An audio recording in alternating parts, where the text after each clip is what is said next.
மலர் HD கனடாவின் இன்றைய முக்கிய செய்திகள். இலங்கை செய்திகள்.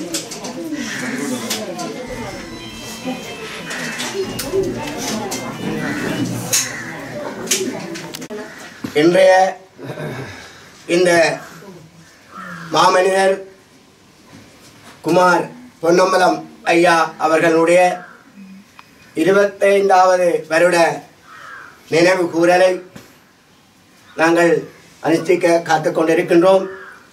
எங்களுடைய இனத்தின் விடிவுக்காக தன் உயிரை மாய்த்த இந்த மாமனிதருக்கு முதலாவதாக எங்களுடைய காங்கிரஸ் கட்சியின் மட்டக்களப்பு பிராந்திய பொறுப்பாளர் தம்பி சுரேஷ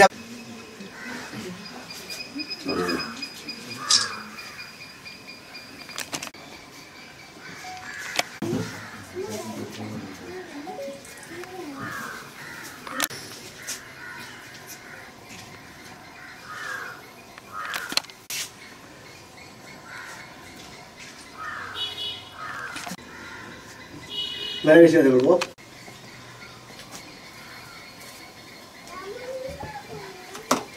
அடுத்த மலரை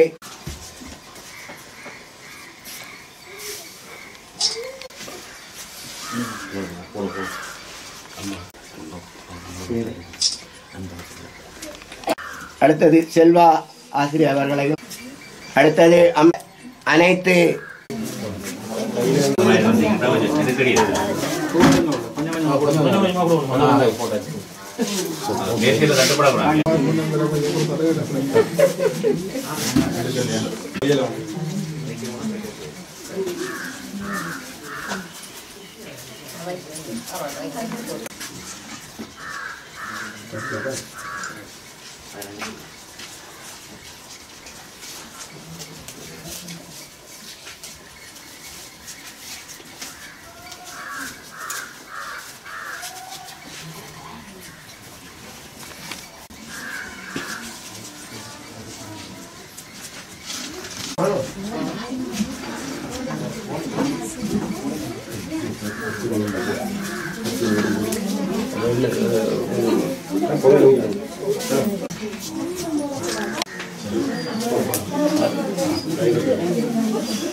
அவர்களுடைய நினைவை நினைவு கொண்டு கொண்டிருக்கின்றோம். அந்த வகையிலே இந்த பிரதேசத்துடைய மக்கள் காட்டிய ஆர்வம், தியாகம், வரவேற்பு போன்றவற்றை நாங்கள் பெரிதும் மதிக்கின்றோம். எமது இனம் அடிமைப்பட்டுக் கொண்டிருந்த பொழுது இவருடைய தந்தையார் ஜி பொன்னம்பலம் அவர்கள் சட்டமா மேதை.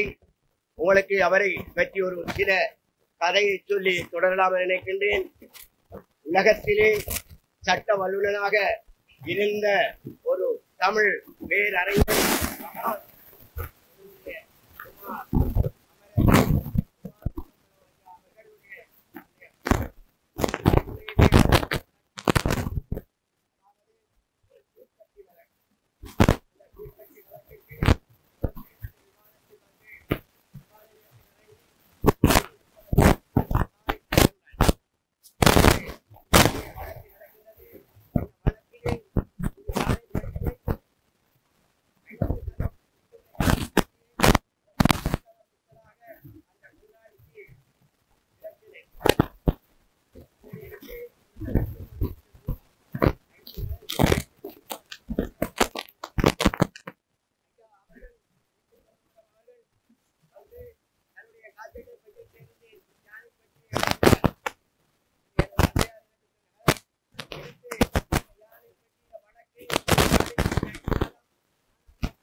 இப்படியாக உலகத்திலேயே சட்டத்தை தலைநிறுத்திய பெரிய மகான் என்பதற்கான எமது தலைவர் அவர்கள். அடுத்ததாக லண்டனிலே ஒரு மாடி வீடு கட்டி கொண்டிருந்தாராம். மாடி வீட்டு இடைநடுவிலே முடிவடைந்து விட்டது. மேல் மாடி கட்ட தனக்கு வசதி இல்லை. ஒரு வெள்ளக்காரன் வந்து கேட்டாராம், இந்த மேல் மாடியை கட்டுவதற்கு எனக்கு அனுமதி தாருங்கள் என்று. அவர் சொன்னாராம், ஒரு ஆட்சியை விட்டு போட்டு கட்டுங்கள். அந்த இடத்துல அகற்ற இப்படியாக எமது தமிழ் தலைவர்கள் சட்டம் பொதிந்தவர்களாக நிறைந்தவர்களாக உலக மக்களால வரவேற்கக்கூடியவர்களாக இருந்த பரம்பரையில் வந்தவர்தான் இந்த அமரர் குமார் பொன்னம்பலம் அவர்கள். எமது விடுவிற்காக தன்னுடைய தந்தையார் தேசிய தமிழ் காங்கிரஸ், அகில இலங்கை தமிழ் காங்கிரஸ் என்ற கட்சியை தந்தை செல்வா உறுப்பினர்களோடு உருவாக்கப்பட்ட நேரத்தில்தான் தந்தை செல்வநாயகம் கருத்து முரண்பாடு காரணமாக தமிழக கட்சி ஸ்தாபிக்கின்றார். ஆனால் எங்களுடைய தமிழ் தேசிய தலைவராக இருக்கின்ற எமது குமார் பொன்னம்பலத்தின் தந்தையார் குமார் பொன்னம்பலம் தான் மாறவில்லை. அப்படியே அடியொற்றியே தொடர்ச்சியாக தமிழினத்தின் விடுவிற்காக 50க்கு 50 என்ற தீர்வு திட்டத்தை எல்லாம் சிங்கள சமூக திட்டம் வைத்து சண்டை பிடித்தவர் இவருடைய தந்தையார். அந்த வகையில் தான் எமது குமார் பொன்னம்பலம் அவர்களும் அந்த அரசியல் வழிபாதையை தொடர்ந்து சென்று கொண்டிருந்த பொழுதுதான் அன்னாருக்கு நம்முடைய இனத்துக்காக அவர் நெஞ்சிலே துப்பாக்கி ரவையை ஏந்தி அங்கே வீரமரணம் அடைந்திருக்கின்றார். அந்த வகையிலே 25 வருட காலம் நாங்கள் பிரிந்து தவிக்கின்றோம். அவர்கள் எல்லாம் இருந்திருந்தால் இன்றைய எமது கட்சியினுடைய நிலைமை மிகவும் வேகமாகவும் விரைவாகவும் எங்களுடைய சுதந்திரத்தை எட்ட சந்தர்ப்பம் இருந்திருக்கும். உங்களுக்கு தெரியும், எங்கள் இலங்கையினுடைய தமிழ் தலைமைகள் யாரு திறமைதாரிகளாக யார் உணர்ச்சியாக முன்னின்று உழைக்கின்றார்களோ அவர்களை தரைமட்டமாக்குவது, அதை தட்டி கழிப்பது, அதை சுட்டுக் கொள்வதுதான் இலங்கையினுடைய கலாச்சாரமாக போய்விட்டது. அந்த வகையில் எமது மாமனிதர் அமரர் குமார் பொன்னம்பலம் அவர்கள் மறைந்திருக்கின்றார். உங்களுக்கு ஒன்றை ஞாபகப்படுத்த விரும்புகின்றேன். அவர் 50க்கு 50 கேட்டது என்றால் உங்களுக்கு என்னென்று விளங்கவில்லை. 50க்கு 50 என்றால் சமாதியாரம், சிங்களவருக்கு 50 என்றால் எங்களுக்கு 50. அதாவது இலங்கை ஆங்கிலேயர் வருகைக்கு முன்பு யாழ்ப்பாண ராஜ்யம், மூத்த ராஜ்யம், கண்டி ராஜ்யம் என்ற 3 ராஜ்யம் இருந்தது. இந்த ராஜ்யத்திலே நாங்கள் ராஜாவாக ஆட்சி விட்டு கொண்டிருந்தோம். எந்தமான புணக்குகள் இல்லை, அபிவிருத்தி கண்டிருந்தோம், நிம்மதியாக இருந்தோம், நல்ல உழைப்பாளிகளாக இருந்தோம், சமய கலை கலாச்சார பொருளாதாரத்தில் முன்னேறி இருந்தோம். இப்படியான நிலைத்தான் அந்நியர் ஆங்கிலேயர் இலங்கைக்கு வந்து இலங்கையை ஒரு நாடாக யாழ்ப்பாணம், கண்டி, கோட்டை இந்த 3 ராஜ்யத்தை ஒரு ராஜ்யமாக்கி ஆண்டு கொண்டிருந்த வேளையில் இலங்கையிலே சிங்களவர்கள் ஆங்கிலேயர்களுடைய ஆட்சியில் கொடுமைப்படுத்தப்பட்டார்கள். சிங்களவர்கள் அடிமைப்படுத்தப்பட்டார்கள். சிங்கள தலைவர்கள் ஓடி ஒழிக்கப்பட்டார்கள். எப்படியா இருக்கின்ற நேரத்தில் தான் எமது மூத்த தலைவரான சேர்வோன் ராமநாதன், சேர்வோன் அருணாச்சலம் போன்ற தலைவர்கள் இவர்களை காப்பாற்ற வேண்டும் என்பதற்காக லண்டன் சென்று லண்டனிலே குடியேற்ற நாட்டு மந்திரியை அணுகி இந்த சிங்கள மக்களை காப்பாற்ற வேண்டும் என்று கூறி இந்த தமிழ் மகன் சேர்வோன் ராமநாதன் அங்கே சரியான ஆணையை கொண்டு வந்து என்ற ஆளுநரை கொடுத்து சிங்கள அரசியல் தலைவர்களையும் சிங்கள மக்களையும் பாதுகாத்த மகான் இந்த தமிழ் மன்னர்கள். இப்படியாக இருக்கின்ற காரணத்தில் தான் எங்களுடைய ஜிடி பொன்னம்பலம் ஐயா அவர்கள் கேட்டால் எங்களுக்கு 50-50 ஆட்சியும் தர வேண்டும் என்று. நாங்கள் அந்த ராஜ்யத்தை நாங்கள் வெள்ளக்காரர்கள் திருப்பி போகும் பொழுது எங்களை தந்தவர்கள். ஆனால் சேர்வன் ராமநாதன், அருணாச்சலம் போன்ற தலைவர்கள் பார்த்தார்கள், நம்மளை பல்லக்கிலே தூக்கி வந்தவர்கள் அல்ல, இவர்களையும் நாம் அடிமையாக்கி நாமளே ஆண்டு கொள்ளாமல் நட்பாதையினால் நாங்கள் இன்றைக்கு முடிவாக்கால் வரை போய் நின்றிருக்கின்றோம். ஆனால் இந்த சிங்கள சமூகம் ஒன்று உணரவில்லை. தமிழர்கள் சிங்களவரை ஆங்கிலேயரிடம் பாதுகாத்து கொடுத்தவர்கள் என்று நன்றி கட்டவர்களாக நடந்து கொண்டிருக்கின்றார்கள். ஆகவே இந்த செய்தி எல்லாருடைய காதலியவர்களுக்கு தர வேண்டும். தமிழுடைய இனம் நிம்மதியாக வாழ்வதற்கு இந்த புதிய அரசாங்கம் ஸ்ரீலங்கா என்ற போல எங்களுடைய தமிழ் மக்களுடைய பிரச்சனையும் கிளியராக செய்ய வேண்டும் என்று கூறி என்னுடைய தலைமுறையை நிறைவு செய்து கொண்டு எங்களுடைய மாவட்ட அமைப்பாளர் தமிழ் காசர் அவர்களை அன்பாக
தேவையான பேசுறது அது மாதிரி தீனி கட்சி அறிவதும் 30 தொழிற்சாலைகள் வந்து அவசர காலத்தில் உருவாக்கப்பட்டது. அதுக்கு பிறகு நிறைய இந்துஸ்தான் வடகிழக்கு முடிஞ்சாங்க. அந்த போட்டுட்டீங்க கோழிக்கூடு கூட அதுக்கு தண்ணி ஒரு மனுஷனுக்கு பிறந்த அவரை பற்றி சொல்லணும்னா எனக்கு மேல அரசியல் முக்கியம் இல்லை. ஆனால் இவங்க அரசியல் எனக்கு சொன்னால் எங்களது இயக்க தலைவர் இயக்க தலைவரையும் எங்களது புனிதமான போராட்டத்தையும் எங்களது போராளிகளையும் மாணவர்களையும் பலமாக நேசித்து வரும் அதனால சின்ன பிள்ளையிலிருந்து இவங்களை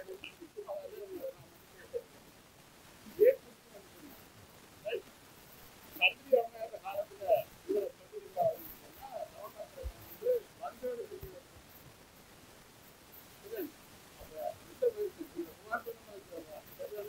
அதே ஒட்டுக்குள்ள வச்சுட்டா இப்ப ஒட்டுக்குள்ள வச்சுட்டா அவங்கள ஏற்க கொடுத்தா நாங்களாம் வந்து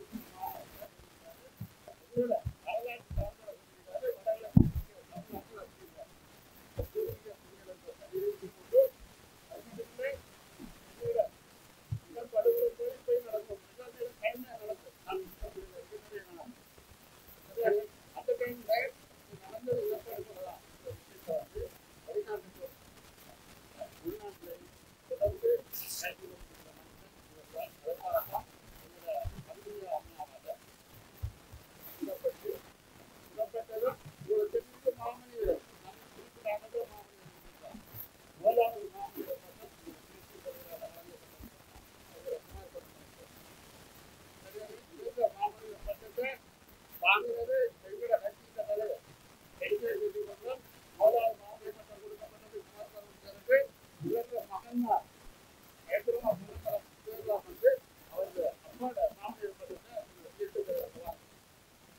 படங்களை பேசிக்கொள்ள பார்த்து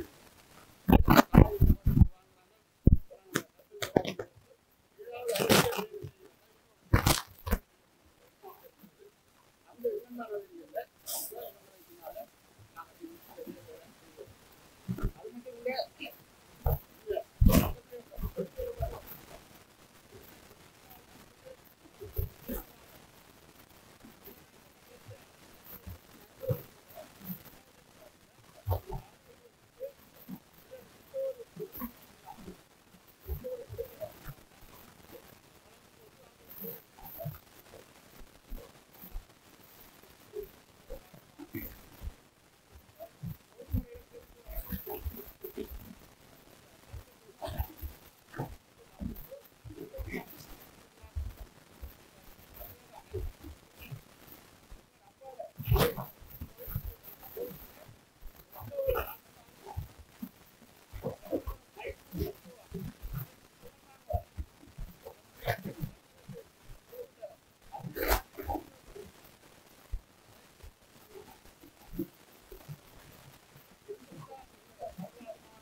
நான் ஊடகங்களால் இந்த பணத்தை பயன்படுத்துவதில்லை. நிருபர்கள் அவர்கள் எடுத்துக் கொண்டு போக எத்தரிக்கின்றவர்கள் அவர்களுக்கு எங்கள் முதற்க நன்றி. அதுபோல தேசிய அமைப்பாளர்கள், ஆதரவாளர்கள், பொதுமக்கள் எல்லோரும் அவர்களுக்கு மலர் தூவி அவருடைய ஆத்மா சாந்தி அடைய நன்றி. எங்களுடைய மாமனிதர் குமார் பொன்னம்பலம் அவர்கள் இந்த மண்ணுக்கும் இந்த மக்களுக்குமாக ஆற்றிய சேவை என்பது அது சொல்லில் அடங்காது. அவருடைய 25வது நினைவேந்தலை நாங்கள் இன்றைக்கு அனுஷ்டித்துக் கொண்டிருக்கிறோம். சொன்னால் இப்படிப்பட்ட மாமனிதர்களுடைய வரலாறுகள் வந்து எங்களுடைய இளம் தலைமுறையினருக்கு கடத்தப்பட வேண்டும். அவர் ஒரு சட்டத்திலே மிகவும் தேர்ச்சி பெற்றால் இலங்கையை பொறுத்த மட்டிலே அவர் இங்கே இந்த இலங்கை தீவை மையப்படுத்தி ஒரு பூகோள அரசியல் ஆதிக்க போட்டி நீண்ட காலமாக நடைபெற்று வருகின்றது. அந்த பூகோள அரசியல் போட்டியிலே எங்களுடைய மக்கள், தமிழ் மக்கள் சிக்குண்டு இங்க சிங்கள தேசத்தினாலே ஒரு இனஅழிப்புக்குட்படுத்தப்பட்ட காலகட்டத்திலே எங்களோட மக்களுக்காக இளைஞர்கள் அந்த காலப்பையிலே ஆயுதம் ஏந்தி போராடி கொண்டிருந்த வேளையிலே எங்களுடைய அந்த விடுதலை போராட்டம் என்பது ஒரு பயங்கரவாத போராட்டம் என்று சொல்லி இந்த உலகத்துக்கு இந்த நாட்டை ஆண்டு கொண்டிருக்கின்ற ஒவ்வொரு அரசியல் தலைவர்களும் அந்த ஆட்சியாளர்களும் ஒரு பிழையான பிம்பத்தை இந்த சர்வதேச சமூகத்துக்கு எடுத்து கூறி வந்திருந்த ஒரு நிலையிலே எங்களுடைய மாமனிதர் குமார் பொன்னம்பலம் அவர்கள் இலங்கையினுடைய தலைநகர் கொழும்பிலே இருந்து கொண்டு அந்த தமிழ் மக்களுடைய விடுதலை போராட்டம் என்பது ஒரு நியாயமான ஒரு போராட்டம், எங்களுடைய தமிழ் மக்களை பாதுகாப்பதற்காகத்தான் அந்த இளைஞர்கள் அனைவருமே வந்து ஆயுதம் ஏந்திருக்கிறார் என்ற அந்த நியாயப்பாட்டை உலகத்துக்கு எடுத்து கூறினவர் எங்களுடைய மாமனிதர் குமார் பொன்னம்பலம் அவர்கள். அந்த காலப்பகுதியிலே 2000ஆம் ஆண்டு சந்திரிகா அம்மையாருடைய காலம். அந்த சந்திரிகா அம்மையார் அவருடன் தான் படித்தவர். அப்படி படித்த ஒரு பெரிய ஒரு மாமனிதர், மிகவும் தமிழ் மக்களுக்காகவோ அல்லது வேற தரப்புக்காக என்று இல்லாது நீதிக்காக குரல் கொடுக்கின்ற ஒரு மனிதர். அந்த அடிப்படையில தான் அவர் வந்து எங்களுடைய விடுதலை போராட்டம் என்பது ஒரு நியாயமான போராட்டம் என்பது சர்வதேச சமூகத்துக்கு சொல்லிக் கொண்டிருக்கின்ற காலகட்டத்திலே அந்த சந்திரிகாவுடைய ஆட்சி காலத்திலே சந்திரிகா அம்மையாராலே கொழும்பிலே வெள்ளவத்தை ராமகிருஷ்ண மிஷனுக்கு முன்னாலே வைத்து அவர் சுட்டுக் கொல்லப்பட்டார். அவர் தமிழ் மக்களுக்காக குரல் கொடுத்தமையினால் அவர் சுட்டுக் கொல்லப்பட்டார். இது உலகத்தில் இருக்கிற அனைத்து விதமான மனிதநேய அமைப்புகளுக்கும் மிக முக்கியமான நாடுகளுடைய பிரதிநிதிகளுக்கும் தூதுவர்களுக்கும் நாட்டினுடைய மிக முக்கியமான தலைவர்களுக்கும் தெரியும். இன்றைக்கு இந்த நாட்டை மையப்படுத்தி நடந்து கொண்டிருக்கிற விடுதலை போராட்டம் என்பது தமிழ் மக்களுடைய விடுதலை போராட்டம் என்பது இன்னும் அந்த போராட்டம் தணியவில்லை. ஆயுத போராட்டம் 2009 மௌனிக்கப்பட்டாலும் எங்களுக்கான இனத்துக்கான விடுதலை போராட்டம் இன்னும் மௌனிக்கவில்லை. அதை எங்களுடைய மக்கள் அனைவரும் நன்கு அறிய வேண்டும். புலம்பெயர்ந்த மக்கள் எங்கட மக்கள் விடுதலைக்காக மிக கடுமையாக உழைத்துக் கொண்டிருக்கின்றார்கள். சிங்கள தேசம் ஒரு கனவு கண்டிருக்கிறது, 2009 எல்லாம் முடிந்து விட்டது என்று. ஆனால் இல்லை, எங்களுடைய போராட்டம் வீச்சாக்கப்பட்டிருக்கிறது. புலம்பெயர் தேசத்திற்கு இளையோர்கள் இன்றைக்கும் வந்து எங்களுடைய விடுதலைக்காக, எங்கள் மக்களுடைய விடுதலைக்காக, தாயகத்தில் இருக்கிற எங்கள் மக்களுடைய தமிழ் மக்களுடைய விடுதலைக்காக அவர்கள் எங்கெங்கெல்லாம் போகணுமோ அங்க போய் அவர்கள் குரல் கொடுத்துக் கொண்டிருக்கின்றார்கள். ஆகவே எங்கட மக்கள் மிக தெளிவாக இருக்க வேண்டும். இன்றைக்கு இந்த நாட்டிலே ஒரு பெரிய ஆட்சி மாற்றம் ஒன்று வந்திருக்கின்றது. இந்த ஆட்சி மாற்றம் என்பது அவர்கள் ஊழல் ஒழிப்பு என்ற அடிப்படையில் தான் அவர்கள் வந்திருக்கின்றார்கள். இவர்கள் ஏற்கனவே வந்து தமிழ் மக்கள் மீது மிக மோசமாக வந்து அவர்கள் வந்து தமிழ் மக்களை அடக்கி ஒடுக்குவதற்காக செயற்பட்டவர்கள். இந்த வந்திருக்கின்ற அனுர அரசு என்பது அவர்கள் ஜேவிபியினுடைய ஒரு முகாம். அவர்கள் அரசியல் ரீதியாக வந்து ஜேவிபி அவர்கள் நடைமுறையில என்பிபியா தான் இருக்கின்றார்கள். அவை அரசியல் ரீதியான ஆதிக்கம் தான் இங்கே கூட இருக்கின்றது. அவர்கள் அரசியல் என்பது இந்த ஒட்டுமொத்த நாடும் வந்து ஒரு சிங்கள தேச நாடு, பௌத்த நாடு. இதனை நாங்கள் கட்டாயம் வந்து சிங்கள மக்களுக்காக நாங்கள் தொடர்ந்தும் போராடுவோம், தொடர்ந்தும் குரல் கொடுப்போம் என்ற அடிப்படையில தான் அவர்கள் தென்பகுதியிலே வேலை செய்திருக்கிறார்கள். அவர்களுக்கு இன்றைக்கும் வந்து தென்பகுதியிலே மக்களோட கதைக்கின்ற பொழுது நாங்கள் தமிழ் மக்கள் நாங்கள் சொல்றதை கேட்காவிட்டால் ஆயுத ரீதியாக ஆயுதம் தூக்கி அவங்களை அடக்குவோம் என்று பல கூட்டங்களிலே தென்பகுதியிலே கூறியிருக்கின்றார்கள். இன்றைக்கு இந்த என்பிபியினுடைய தலைவராக இருக்கின்ற அனுரகுமார திசாநாயக்கா அவர் தான் இந்த முள்ளிவாய்க்காலிலே எங்கள மக்கள் பாதிக்கப்பட்ட அந்த மக்களை மீட்கிறதுக்காக சர்வதேச சமூகங்கள் முன்வந்த ஒரு நிலையிலேயும் இந்த இராணுவத்தினர் இலங்கையில இருந்த இராணுவத்தினர் அடி வாங்கி எங்களுடைய விடுதலை இயக்கத்தினாலே அடி வாங்கி ஒரு தளர்வு நிலையில இருந்த போது தென்பகுதியிலே இராணுவ இளைஞர்களை சேர்த்து இராணுவத்துக்கு சேர்த்து 50,000 இராணுவங்களை கொடுத்து அந்த மக்களை இனப்படுகொலை செய்யல மிக முக்கியமான ஒரு நபர். இந்த அனுரகுமார திசாநாயக்கா. நாங்கள் திரும்ப திரும்ப சொல்லுகின்றோம், எங்களுடைய மாமனிதர்கள் செய்த தியாகங்கள் நீங்க சாதாரணமாக யோசிக்க கூடாது. இந்த இனம் வாழுவதற்காக வந்து எத்தனையோ மகான்களை நாங்கள் கொடுத்திருக்கின்றோம். இன்றைக்கு இந்த அரசு, நாங்கள் கூறுறோம், இந்த அரசு வந்து இந்த வடக்கு கிழக்கிலே நான் நினைக்கிறேன் பெருமளவு ஆசனங்களை அவர் பெற்றிருக்கிறார்கள். கிட்டத்தட்ட 5 ஆசனங்களை பெற்றிருக்கிறார்கள். ஒட்டுமொத்தமா வந்து கூடிய அளவு 159 ஆசனங்களை பெற்றிருக்கிறார்கள். அவர்கள் மட்டக்களப்புல வந்து ஒரு ஆசனத்தை பெற்றிருக்கிறார்கள். மட்டக்களப்பு தான் அவங்களோட பார்வையில் மட்டக்களப்பு மட்டும்தான் விடுபட்ட என்ற அடிப்படையில் அனுரகுமார திசாநாயக்கனுடைய கதைகள் இருக்கின்றது. எங்களை பொறுத்த மட்டும் மக்கள் இந்த அரசியல் நிலைப்பாட்டிலே மிக தெளிவடைய வேண்டும். எங்களுடைய மக்கள் தமிழ் தேசியத்திலிருந்து ஒரு நாளும் விடுபடவில்லை. யாழ்ப்பாணத்திலே 3 ஆசனம் ஜேவிபிக்கு என்பிபிக்கு வந்திருக்குது என்று சொன்னால் அது ஏற்கனவே டக்ளஸ் தேவானந்தாவுக்கும் அங்கேனும் வந்து அரசாங்கத்தோட இருந்தாக்கள் அந்த வாக்குகள் ஒரு கட்சிக்கு போனவுடைய தான் 3 சீட் அங்கு வந்திருக்கிறது. ஆகவே தமிழ் தேசியத்துடன் யாழ் மாவட்ட மக்கள் இருக்கின்றார்கள். அதுல எந்த தயக்கமும் கிடையாது. அதே போன்று இங்கே மட்டக்களப்பிலேயும் தமிழ் தேசியத்துக்கு சைக்கிளுக்கு அல்லது வீட்டுக்கு வாக்களிக்கிற நிலப்பாடுல மக்கள் இருந்தவர்.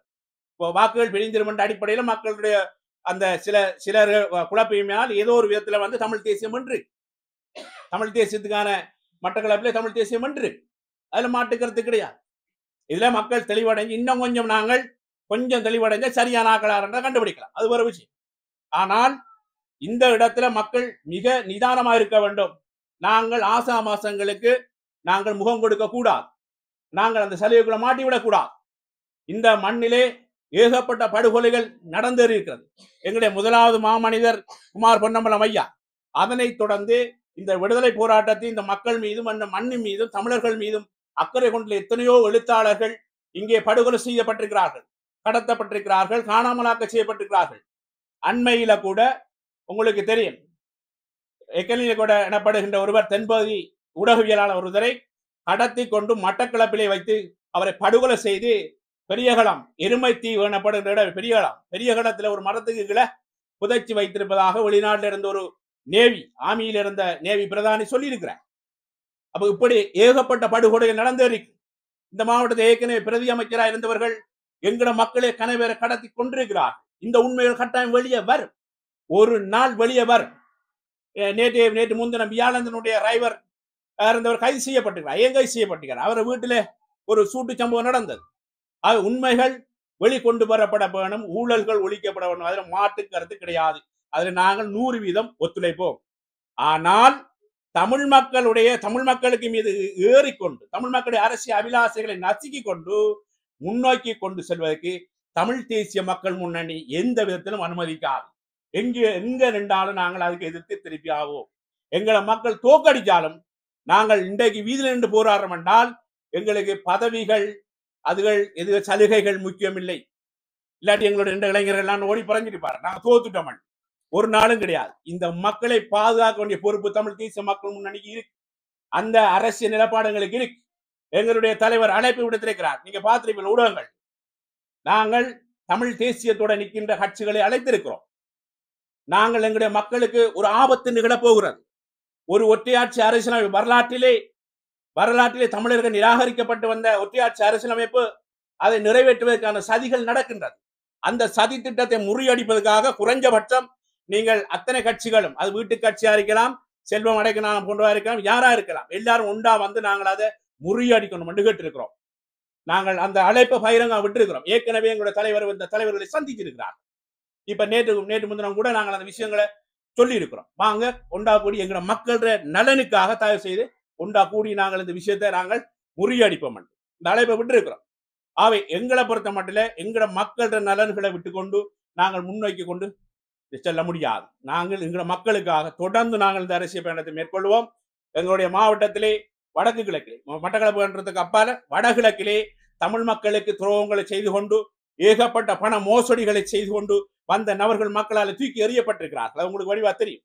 கடந்த அபிவிருத்தி குழு கூட்டத்தில் கூட 760 மில்லியன் ரூபாய் காசு வந்து இந்த மட்டக்களப்பு மாவட்ட அபிவிருத்திக்கு கொண்டு வரப்பட்ட காசு மோசடி செய்யப்பட்டிருக்கு. அதுக்குரிய கொடுத்ததுக்கான எந்த ஆதாரங்களும் இல்லை. அதாவது ஒப்பந்தக்காரர்கள் கொடுக்காம அந்த காசு மோசடி செய்யப்பட்டிருக்கு. அதுக்கான விசாரணைகள் நடக்க போகிறது. ஆகவே இது தெரிஞ்சது, தெரியாமல் எத்தனையோ மோசடிகள் நடந்திருக்கு. ஆகவே மக்களுடைய பணங்களை சுருட்டி கொண்டு மக்கள் செய்ய வேண்டிய காரியங்களை செய்யாம அங்க கொஞ்சம் கிள்ளி போட்டு இங்க கொஞ்சம் கிள்ளி போட்டுங்கிற மக்களை ஏமாத்தி வந்தவர்களுக்கு சரியான பாடத்தை இந்த முறை எங்களோட மக்கள் கற்பிச்சிருக்கிறாங்க. ஆகவே இந்த இடத்திலே மிக தெளிவாக மக்கள் நிற்க வேண்டும். தமிழ் தேசியம் தோக்குமாக இருந்தால் இந்த இலங்கைத்தீவில் தமிழர்கள் அடிமைகள் அல்லது தமிழர்கள் துடைச்சி எறியப்படுவார்கள். ஆகவே நீங்கள் பாரபட்சம் பார்க்காமல் தமிழ் தேசியத்துக்கு பின்னாலே நிற்க வேண்டும். இந்த தமிழ் தேசியத்தை நாங்கள் கட்டி எழுப்ப வேண்டும். எங்களுடைய வடக்கு கிழக்கு தமிழர்களுடைய தாயகம் சிங்கள தேசம் கனவு காணலாம். ஒரு நாளும் இந்த தமிழ் மக்களுக்கான இனப்பிரச்சனை தீர்வு காணாமல் இவர்கள் இந்த நாட்டை கட்டி எழுப்ப முடியாது. அது ஒரு பகற்கனவாக இருக்கும். இப்ப அரசு உங்களுக்கு தெரியும், எல்லா இடங்களிலேயும் இந்த ஊழல் விவகாரம் புற்றுநோயாக பரவி இருக்கிறது என்று சொல்லி அனுரகுமார் திசாநாயக்க சொல்லியிருக்கிறார். ஏன் என்றால் இந்த ஆட்சி குழப்பப்படுது. உங்களுக்கு எல்லாருக்கும் தெரியும், ஊழல் உடைக்கப்பட்டாலும் ஆனா அவங்களுடைய கொள்கைய இருக்கிற திணைக்களத்தில் தலைவர்கள் அதிகாரிகள் ஏற்றுக்கொள்ள மாட்டார்களே. அந்த அடிப்படையில இவங்களுக்கு கொண்டு நடத்துறது கஷ்டம். ஆகவே எங்களை பொறுத்த மட்டும் இந்தியா சீனா போன்ற நாடுகள் இந்த ஏனைய நாடுகளும் சேர்ந்து இந்த நாட்டை வச்சு பூகோள அரசியல் ரீதியாக தங்களோட ஆதிக்கத்துக்கான போட்டியை மேற்கொண்டிருக்கு. இந்த இடத்துல தமிழர்கள் நிதானமாக இருந்து தமிழர்கள் சரியான முடிவெடுக்க வேண்டும். இதுல தமிழ் தலைவர்கள் தங்களுடைய பதவிக்காக செயற்படக்கூடாது, தங்களுடைய நலனுக்காக செயற்படக்கூடாது, எங்களோட மக்களோட நலனுக்காக செயற்பட வேண்டும். இதைத்தான் நாங்கள் கூறிக்கொண்டிருக்கோம். அப்ப இருந்து இப்போ வரையும் இதான் சொல்லிக் கொண்டிருக்கோம். ஆகவே எங்களை பொறுத்த மட்டிலே இந்தியாவை பொறுத்த மட்டும் ஒவ்வொரு நாட்டுக்கும் இந்தியா உட்பட ஒவ்வொரு நாட்டுக்கும் வெளியுறவு கொள்கைகள் இருக்கு. அந்த வெளியுறவு கொள்கையிலே இந்தியாவுக்கு இலங்கை தண்ட கைவசம் வச்சுக் கொள்ள வேண்டும். அதுக்காக பல ஒப்பந்தங்களை செய்யறதுக்கு எத்தனைக்குது. இருந்த போதிலும் இந்த நாட்டை பொருளாதார ரீதியாக கட்டியெழுப்பமாக இருந்தால் இந்தியா சில முன்மொழிவுகளை வச்சிருக்கு. இந்த ரெண்டு நாட்டுக்கும் இடையில ஒரு பாலம் போட வேணும், பொருளாதார ரீதியான ஒரு பாலம் போடணும். அதே நேரத்தில் எலக்ட்ரிசிட்டி சப்ளை ஒன்றை செய்ய வேண்டும். அதுக்கு மாதிரி எண்ணெய் எரிபொருளை குழாய் ரீதியாக இணைத்து அதை ஒன்றை செய்ய வேண்டும். ஆனால் அந்த ஒப்பந்தங்கள் செய்யப்படலை என்று சொன்னால் இலங்கையை தன் கட்டுப்பாட்டுக்கு வச்சுக் கொள்றது. அதுல எங்களுக்கு தமிழர்களை பொறுத்த மட்டும் எங்களுக்கு எந்த தயக்கமும் இல்லை, எந்த இதுகளும் இல்லை. இலங்கை இந்தியாவோட கட்டுப்பாட்டுக்கு இருக்கல, எங்களுக்கு எந்த பிரச்சனையும் இல்லை. ஆனால் தமிழ் மக்களுடைய இனப்பிரச்சனைக்கான தீர்வை இந்தியாக செய்யுமாக இருந்தால் 100% நாங்கள் இந்தியாவோட சேர்ந்து போவோம். அதுல இன்றைக்கும் நாங்கள் இந்தியா விட்டு வேற ஒரு இடத்தையும் போக மாட்டோம். சீனா இதெல்லாம் வடகிழக்குல எந்த நாட்டுக்கு அனுமதி இல்லை, இந்தியாவுக்கு மட்டும்தான் தமிழர்கள் அனுமதிப்பார்கள். ஏன்னா அவர்கள் தான் இந்த நாட்டை பாதுகாக்கக்கூடிய அத்தனை வல்லமையை கொண்டிருக்கிற ஒரு சக்தி. அவர்கள் எங்களுடைய தொப்புக்கூட உறவுகள். அவை இந்தியா இந்த விடயங்களை கவனமாக கையாண்டு எங்களோட மக்களோட நீண்டகால பிரச்சனைக்கான இனப்பிரச்சனைக்கான தீர்வை காண வேண்டும். ஒரு நீண்ட காலம் புறையோடி போயிருக்கின்ற ஒரு பிரச்சனை இந்தியாவோட கையில இந்த நாடு சிக்கி இருக்கிற 4.5 பில்லியன் அமெரிக்க டாலர் கடன் பட்டிருக்கு. இந்த நாடு இந்தியாவுக்கு கடமைப்பட்டிருக்கு. ஆகவே இந்தியாவோட கைக்குள்ள இருக்கிற இந்தியாவுக்கு மிக இலகுவாக இந்த நாட்டினுடைய தலைவரை மிக இலகுவாக கொண்டு வரலாம், மிக இலவாக வெளியே தீக்கறியலாம். அந்த அடிப்படையிலே தமிழ் மக்களுடைய பிரச்சனை தீர்க்கிறதுக்கு இந்தியா முன்னின்று செயற்பட வேணும். அதுக்காக நாங்கள் அனைத்து இங்க இருக்கிற தமிழ் தலைவர் அனைவரும் இந்த விடயத்தை ஆணித்தரமாக வலியுறுத்த வேண்டும் என்பதை நாங்கள் கேட்டுக்கொள்ள விரும்புகிறேன்.